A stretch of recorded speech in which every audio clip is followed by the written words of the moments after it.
Est-ce que tu t'es déjà demandé pourquoi est-ce qu'on est tous un peu fatigués et qu'on a parfois des trucs bizarres ? Eh bah, si cela t'intéresse et que tu as quelques minutes, nous avons peut-être une partie de la réponse et tu vas pas le regretter.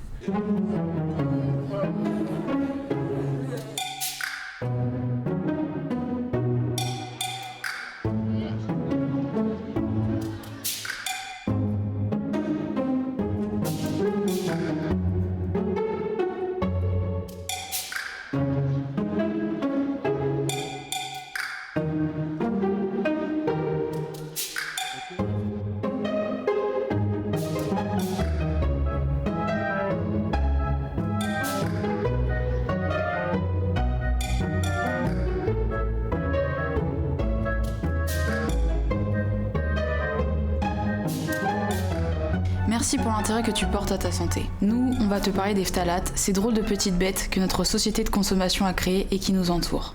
Leur force, c'est qu'elles sont invisibles et qu'elles peuvent vraiment nous jouer de vilains tours.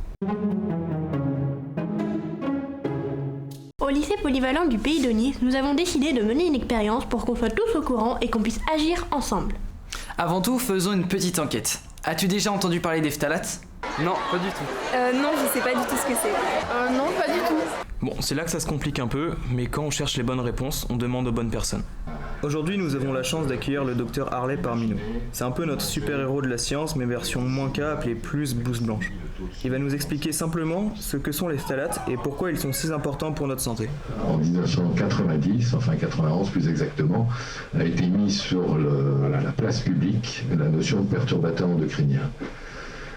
Vous avez fait des cours de physiologie, donc ce terme endocrine, ça veut dire quoi ? Ça veut dire hormonal. C'est la même chose. Perturbateur endocrinien, ça veut dire perturber le bon fonctionnement des hormones. Donc on se retrouve avec la grande famille des perturbateurs endocriniens et dans cette famille, il y a les phtalates. Voilà, on va les définir tous. L'intérêt des phtalates, c'est que c'est magnifique parce que le phtalate, ça se pisse. Donc le phtalate, ça s'élimine.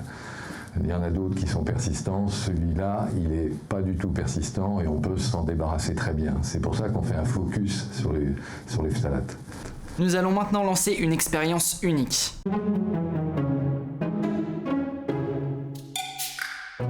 Le bracelet en silicone qu'on va demander à certains ambassadeurs de porter, c'est très intéressant parce que ça va rendre visible une pollution invisible. C'est un peu comme si on devenait les détectives de notre propre corps.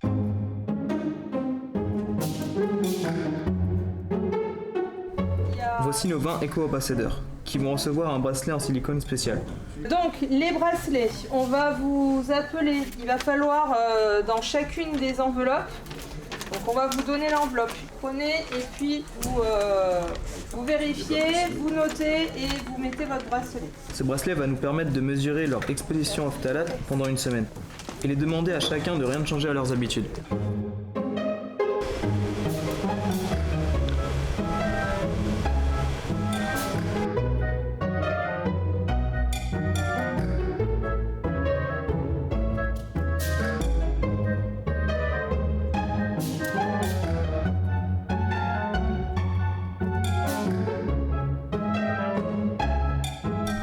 À la fin de cette semaine, les bracelets sont récupérés. Ils vont maintenant entamer un long voyage jusqu'à Strasbourg dans un laboratoire spécialisé. Là-bas, des scientifiques vont analyser les échantillons et mesurer la quantité de phtalates à laquelle vous avez été exposé.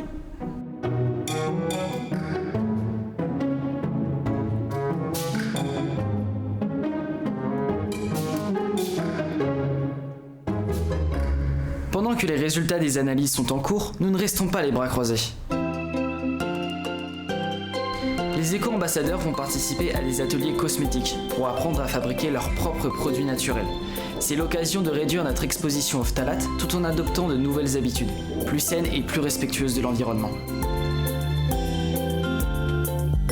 Au-delà des ateliers DIY, Do It Yourself, qui signifie fais-le toi-même, il est essentiel de développer au quotidien des habitudes et des réflexes pour limiter notre exposition aux phtalates. Et voici quelques exemples. Aère tous les jours ta maison, matin et soir pendant 10 minutes. Et si tu peux meubler ton intérieur de meubles en bois massif, tu ne pourras t'emporter que mieux.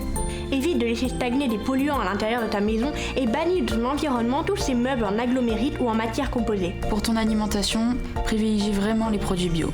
lave et épluche tes fruits et légumes. Et si tu peux, cuisine tes plats maison, c'est tellement meilleur. Évite de consommer des plats industriels et ultra transformés. Pour conserver tes aliments, utilise plutôt des ustensiles en fonte, en verre ou en inox. Évite d'utiliser des ustensiles en anti-adhésif ou en plastique pour faire réchauffer tes plats au micro-ondes.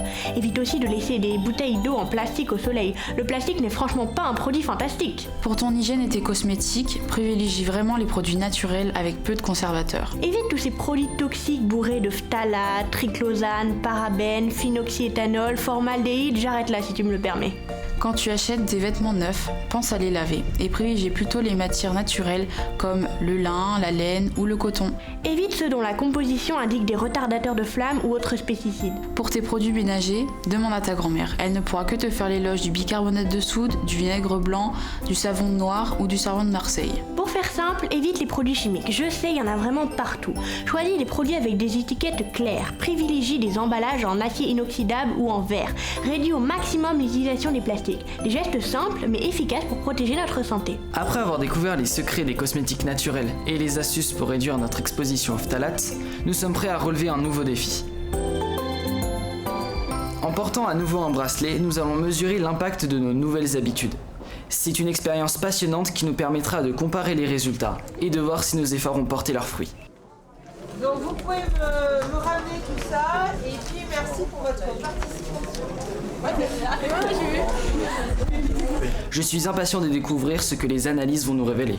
Grâce à notre engagement, nous disposons désormais de résultats précieux.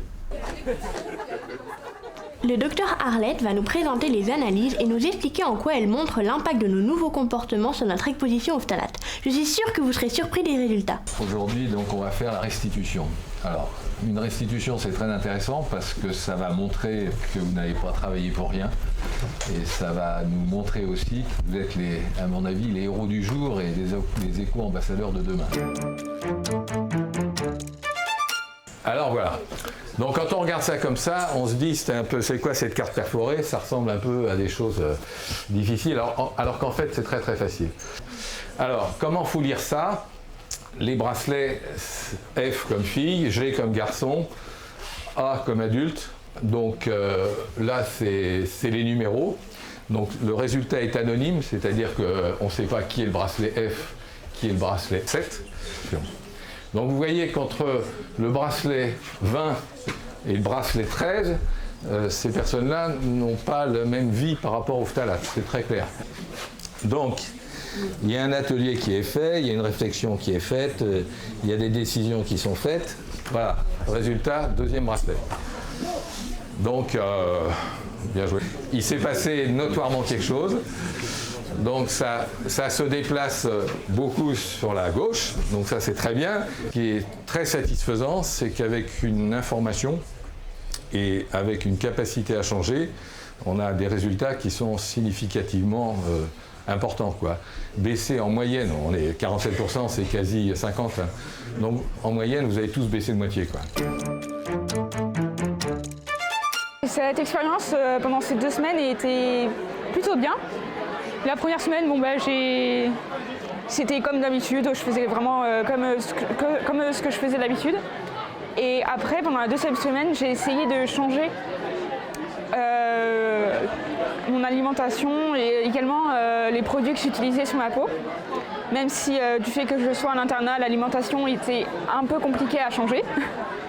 Donc moi, j'ai trouvé que c'était une expérience très bien, très intéressante. Je sais que depuis la 2e semaine, maintenant, j'essaie de faire un peu plus attention à ce que j'utilise, notamment au niveau des produits de beauté, où j'ai plus tendance à essayer de regarder la composition pour limiter les perturbateurs endocriniens. Avec l'expérience que ça a fait avec le bracelet pour changer nos habitudes, ça a permis de changer notre quotidien et de savoir pourquoi on le fait et les causes pour lesquelles on le fait. Ça permet d'apprendre beaucoup plus de choses sur le monde qui nous entoure et son fonctionnement et de la façon de nous protéger nous-mêmes pour notre avenir. Nous venons de vous démontrer que chacun d'entre nous peut agir pour un avenir plus sain. Continuons à partager nos connaissances et à inspirer notre entourage. Pour créer un monde où la santé et l'environnement sont une priorité. Il en va du futur de l'humanité. Et pourquoi faire tout ça ? Parce que les perturbateurs endocriniens sont les principaux responsables de l'explosion des maladies chroniques en ce moment, en Occident et particulièrement en France.